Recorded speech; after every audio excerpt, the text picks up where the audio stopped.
Shalom Aleichem. It is a pleasure, as usual, to meet again. Be'ezrat Hashem, tonight we will continue the growing and process and journey that we have started, and we'll discuss another step in the growth that needs to happen, that is happening inside of us, especially during these times. Until now, we have discussed the importance, as a recap, so that we know where we stand, of the social surrounding. We have discussed the importance of being pure, of being in touch with our senses. We have discussed the importance of giving the proper attention to the beloved ones. We have given the importance and the guidance of the impact, looking at someone, focusing on something, listening properly to someone. We also, in our last shiur, discussed the importance of education, the importance of sharing properly, not retaining, not faking, not using the position that we have, the power that we have with selfishness in order to benefit, but instead share properly in order to elevate and empower. Tonight, I would like to take it to the next level. After we've learned all this, there is another element that we need to add to the ingredient that we see from the Haggadah itself, that we're going to be reading Wednesday night. And we will learn at the end of today's shiur, I hope, the immense and amazing responsibility that was granted to us when we came to this world, and the impact we can really have on people. So after we've gathered all these tools and this ability to connect to people, to understand people, we need to start seeing the light in the darkness. Rabbeinu Yonah, a great Chacham rabbi, about 700 years ago, wrote that the only reason darkness was created was in order to appreciate light. It's only through that contrast that we can really appreciate the beauty and the power of the light. From this message, we understand that in every darkness, there is a stream of light. This concept, we learn it inside the Haggadah in different places. And we're going to go one by one. That will enhance also your Seder night. When you will read the Haggadah, you will be able to relate to this point. We all know that part of the steps of the Haggadah is Yachatz. Yachatz means we take the middle matzah, right, that's sitting in between the upper and lower matzah, and we crack it in half. Or one bigger portion, one smaller portion. We keep the smaller portion in between the two matzot that are complete, and the broken piece, we put it aside. It's the piece that we call the afikoman, the piece that we will be eating at the end of the meal. And here, there is something very puzzling. We take a matzah, we cut it in half, the small piece we keep, the bigger piece we leave until the end. What does that represent? Well, my friends, it's the following, it's beautiful. We take the matzah, we take the one that you cannot see, the one that's sitting really hidden. And we keep the small piece, we cut it in half, so that one entity really becomes two pieces of one big entity. The smaller one that we eat at the beginning of the Seudah, at the beginning of the meal, when everybody's hungry, when everybody's expecting to eat the matzah for the first time, we eat a little piece. It represents lehem oni, the bread of the poor, the one that doesn't have a complete loaf of bread, that starts and eats what he has, that little piece, on an empty stomach, from a point of hunger. It represents the darkness. It represents the difficulty. But from that same matzah, the Haggadah comes and teaches us. Once you will go through the whole Haggadah, you will read it, then you will eat a beautiful meal, a magnificent meal, a rich meal. Then you can eat from the same matzah. And you realize that whatever darkness you tasted or you thought you had in the beginning ended up being a piece of the puzzle of a much bigger portion of light with a much better outcome than you could ever imagine. The afikoman, the bread, the matzah that you eat when you're full, the matzah that you eat when you're satisfied. Comes the Haggadah with the Yachatz to teach us how to approach challenging moments. This is only a bit of darkness, as dark as it looks and as poor as it seems.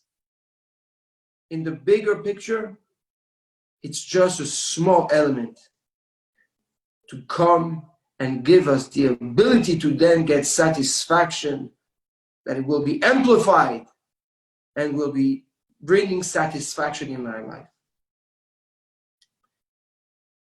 That same concept, we also see it in a pasuk that we will read in the Haggadah. Va'omar lach bedamayich chayi. I tell you that from your blood you will live. What does that mean? A pasuk that we will read. The Pirkei de Rabbi Eliezer says the following. He says that usually blood represents sad things, represents death. But says Hashem, God comes and tells us, do never stop and freeze from your first reaction or first encounter with a moment that is difficult, with a difficulty, with a problem. Don't stop and judge the blood for what it is or what it seems it represents. Because from that blood will come life. From that blood will come redemption. And where do we see this? We see the blood of life through the Brit Milah.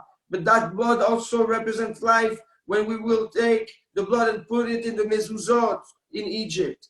This same blood is what will protect the houses of Bnei Israel and will not let the angel of death penetrate and enter these homes. The angel will pass by. Another tremendous message. When you see darkness, do not stop at that moment. Do not stop at that moment. Do not freeze. Break through those limits, this illusion, and try to understand the deeper meaning. If you can't right away, then you have to have patience. You have to trust yourself. You have to trust Hashem. You have to trust the situation. And slowly, you will unveil and reveal the light that should come out and that will come out from such a situation. How do we do that? How do we build ourselves? How do we really put all the chances on our side to be able to be successful in this approach of a situation? It's also written, it's also hidden in the Haggadah. We will see in the Haggadah that when we come and discuss the exile of Egypt, Yetziat Mitzrayim. We start and we spoke about the Haggadah will bring some pesukim from the book of Devarim. Tze ulman ma bikesh Lavan ha'arami. Right. And then we enter all the pesukim that speak about Yetziat Mitzrayim from the book of Devarim, from the parasha of Bikurim. The parasha of Bikurim is the portion of the Torah that explains how we bring offerings from the first fruits that blossom, that rib, that were good, to the Bet HaMikdash to be thankful to Hashem. And the obvious question is, why wouldn't the Haggadah bring the Pesukim from the book of Shemot, the book that only focuses on the Exodus, only focuses on Yetziat Mitzrayim? Why go to Devarim? The answer is the following, is that in the book of Devarim, the concept of Yetziat Mitzrayim, of the exile of Egypt, is focused not only on the exile, but also on the appreciation that a person has to have, knowing that there was an exile. If we look at the parasha of the Bikurim, at the parasha of this offering of the first fruits to the Bet HaMikdash, to the temple, we will count that there is 6 times the word Venatan, and he gave you. 6 times we address the good, the love, the care, the abundance that God gave us.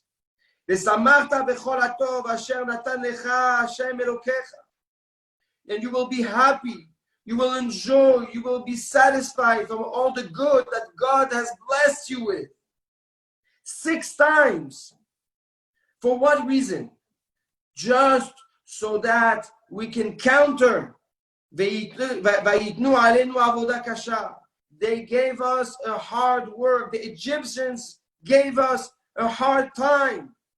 So God comes and says, I will give you 6 times more of good. The message is that when someone focuses on his blessing, counts his blessing, looks at everything that he has around him, health,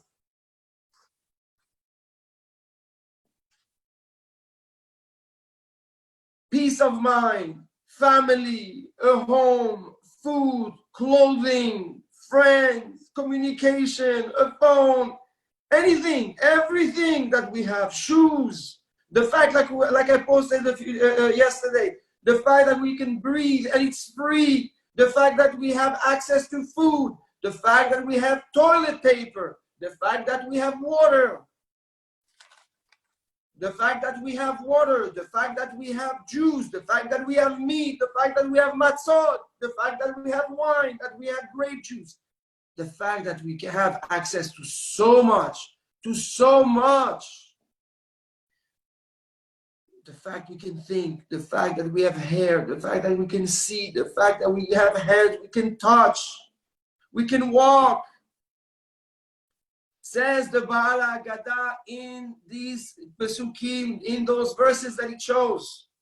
If you want to be able to understand, to see in the yachatz, to see in the portion, the small portion of the bread that's in front of you, the afikoman, the light, if you want to see the end result, learn to appreciate, learn to say thank you all the time for the little things. Then you should be happy.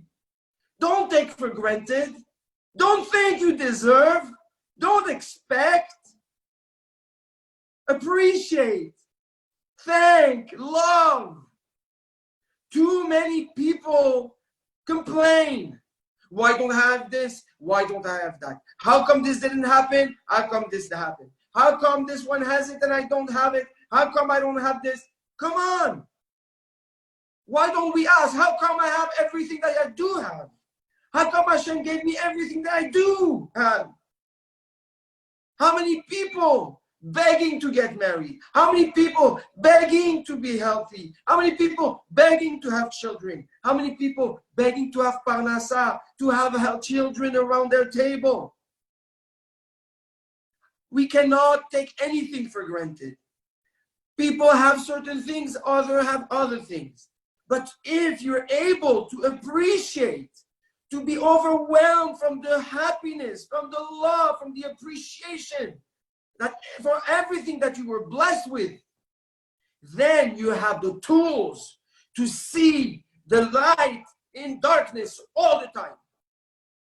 Then no matter what happens, no matter how hard the situation is, you have the ammunition to shade away the darkness and focus and zoom in even on the slimmest stream of light and turn it into a powerhouse of warmth and of hope. This was Rabbi Akiva. We know that Rabbi Akiva was a very optimistic man, was a man that always saw the good. At the end of the tractate of Makot, of the Gemara of Makot, the Gemara brings a story of Rabbi Akiva, the Haverav, and his friends that were walking the ruins of Jerusalem after the destruction of the temple. And they see this horrifying scene, a fox coming out of the Bet HaMikdash, an impure animal coming out from the holiest of holy. So all the rabbis started crying. How can this be? How can such a holy place become so impure? And while they were crying, Rabbi Akiva was laughing. So they turn to Rabbi Akiva and they tell Rabbi Akiva, I don't understand you. How can you laugh in such moments? Rabbi Akiva answers, if this prophecy happened to be true, then I know that the prophecy that Mashiach will come, that the Bet HaMikdash will be rebuilt, will also come true. And that's why I laugh. And that's why I'm happy. This is now certainty to me that Mashiach will come, that will be redeemed. So the great rabbis looked at Rabbi Akiva and told him, Akiva, nechamtanu, Akiva, nechamtanu, Akiva, you appeased us. You made us feel comfortable.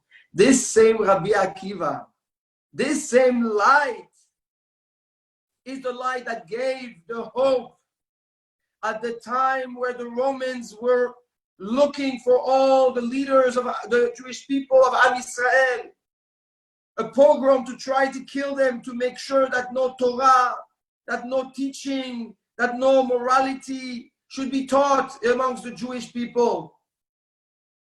So all the rabbis, the teachers, Maaseh Rabbi Elazar ben Azariah, Rabbi Akiva, Rabbi Yoshua, Rabbi Tafon, all those great rabbis, they all went where? To Bnei Berak. And they all stayed together in the middle of the night to talk about the Yetziat Mitzrayim, the exile of Egypt, until dawn came and their students came to them and said, now is the time to say Shema Yisrael. The Haggadah comes and teaches us something amazing. There's a very, very big question we have to ask. Who did all these rabbis gathered by? They gathered by Rabbi Akiva. He was the one that lived in Bnei Berak. But the question is, Rabbi Akiva was a student, and these rabbis were his teachers. So how can it be that the teachers go to the student? It should be the student that goes to the teacher. The answer is that in moment of darkness, it doesn't matter if you're a student, it doesn't matter if you're a teacher. What matters is that you can see the light in darkness, that you can see hope, the hope that others cannot see. All the rabbis, all the chachamim, All the great leaders left their home, left their yeshivot, and went to Rabbi Akiva, the small Rabbi Akiva, the student, because he had the key to the hope, to the optimism. He had the key to the redemption. This comes to teach us that if you want the dawn to come, if you want to have a next generation continuing what you're doing, the one that will come and tell you it's time to say Shema, you need to gravitate around the light. You need to choose optimism. You need to choose life. You cannot let go. You cannot drown in the darkness. This is a powerful message. This same Rabbi Akiva, that when he was being peeled alive, the Romans cut his skin, the Romans were peeling his skin alive.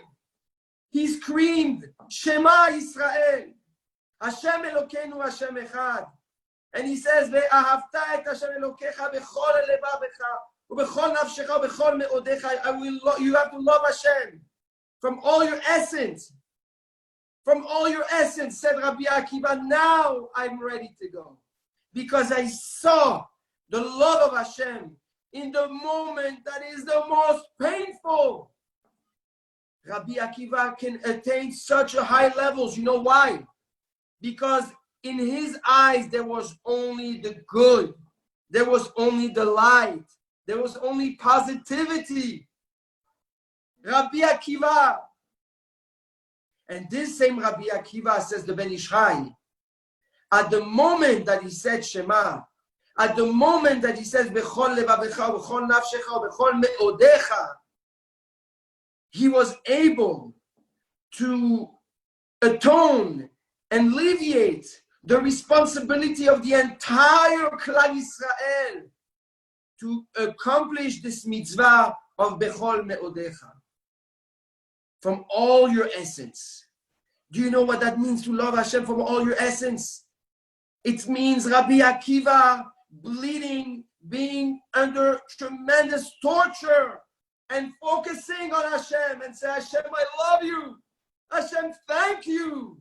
But while I'm saying thank you, I'm taking with me the thank you of all Am Yisrael that cannot say that same deep, intense thank you I'm saying now. The Haggadah comes and teaches us how to become Rabbi Akiva ourselves, to be those amazing leaders, to be a leader that sees the good, that carries the people, that carries the burden of the people, and that turns darkness into light, that turns depression into simcha, into happiness, confusion into hope, distress into passion. This is what is expected from us on the night of Pesach. This is why, Rabotai, we have a Seder. This is why we have a leader of the Seder. In the Halacha, it's enough that only the Baal HaSeder makes a Seder that everybody listens. Obviously, everybody has to eat the matzah. Everybody has to drink the 4 cups. But if there's only 3 matzot for the Baal HaSeder, it's enough. We tend to make sure that everybody has all the matzot necessary. Baruch Hashem, we have everything today. But there has to be at every table a leader. A leader with people that he can enhance, that he can empower, that he can uplift, and turn themselves into leaders. This is why we have the 4 boys. This is why we want to make sure that we have the Rasha at our table also. What do we tell the Rasha? Even the Rasha, we don't lose hope. Emor lo, we say. Tell him. Why the Haggadah has to say tell him? It shouldn't be on in the third Lashon. It should be him, you. The same way we talk to the Chacham, we say you. We talk to the Tam, we say you. We talk to the Sheino Lechra, we say you. Why the Rasha, we say him? Because the one that has no turnaround is not you, the Rasha. It's another Rasha. You only see the good that's in you. There's a Rasha, but there's a Rasha that can become good. There's a wicked that can turn around. The fact that you have him sitting at your table, the fact that you acknowledge that he's with you, the fact that you acknowledge that he can change, says the Baal HaGadah, will make this Rasha change. And eventually that Rasha will turn out to be a Chacham. This is the power of a leader. This is what a leader is expected. This is what is expected from a leader, from each and every one of us. To see the good, to focus on the good, to empower and enhance and extrapolate the good, to bring that little good, that little tiny good to the light, to the sunshine. And this only through an overwhelming feeling of appreciation for every bit, every little thing that we're blessed with. Kol haneshama tehalelka. All the soul praises God. Say the Chachamim, the rabbis tell us, Al kol neshima unshima tehalelka. Hashem, for every time I can breathe, I say thank you. How appropriate this saying of Chachamim yesterday. Every time I say thank you. Every breath I say thank you. Breathing today should not even be taken for granted. So with all these tools that have been put in front of us on a silver platter for us to see, for us to understand, for us to grasp, for us to internalize, this message is so clear. The timing is so perfect. Hashem is telling us, it is time for leaders to lead. And it is time for believers to believe. And it is time for families to rise. And it is time for us to become adult and responsible. Now everybody is responsible for their own self.